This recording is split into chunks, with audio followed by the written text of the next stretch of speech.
hanti dhowraha guud ee qaranka Jamhuuriyadda Soomaaliland ayaa soo dhameystiray warbixin baadhitaano uu ku waday qaar ka mid ah hay'adaha kala duwan ee xukuumadda madaxweyne Muuse Biixi Cabdi.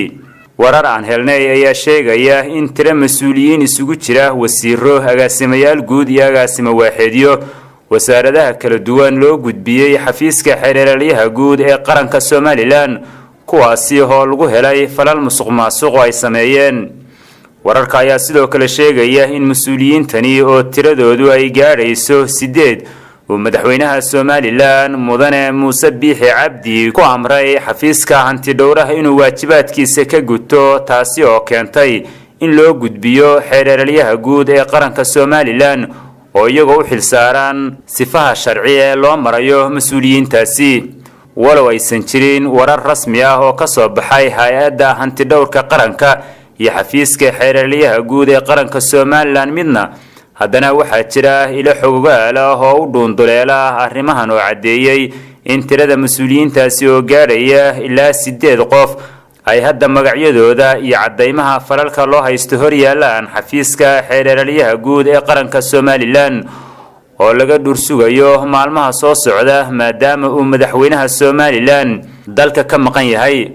markii horena uu gudbiyay warqad xasaanad ka qaadisa mas'uuliyiintaasi, talaabada taa ku xigtana ay noqonayso in xabsiyada loo taxaabo. qorshaha noocan ee xukuumaddan madaxweyne Muuse Biixi Cabdi kula dagaalamayso falalka musuqmaasuq iyo wax isdabamarinta oo 20kii sano ee ugu dambeeyay dalka Soomaaliland ragaadiyay ayaa haddii laga mira dhaliyo dadka aqoonta u leh siyaasadda ee falanqeeya arrimaha dawladda ku sifeeyeen tallaabooyin dhiiri gelinaya dhismaha dawladda iyo dariiq horseedi kara horumar iyo dawlad waafaqsan sharciga u yaala dalka. si kastaba ha ahaatee shacbiga Soomaaliland ayaa aad ugu dhagtaagaya tallaabada taa xigta ee xafiiska xeeraryaha qaranku ka qaado magacyada mas'uuliyiintaasi loo soo gudbiyay, walow ay qaarkood ku xiran tahay in madaxweynaha Jamhuuriyadda Soomaaliland uu marka hore ka qaado xasaanadda iyo xilka ay bulshada u hayaan. Soomaaliland ayaa ka mid ah dawladaha musuqmaasuq ragaadiyay, waxaana aad loo soo dhaweynayaa tallaabadan uu qaaday madaxweyne Muuse Biixi Cabdi, taasi oo kaga duwan yahay madaxdiisa ka horeysay.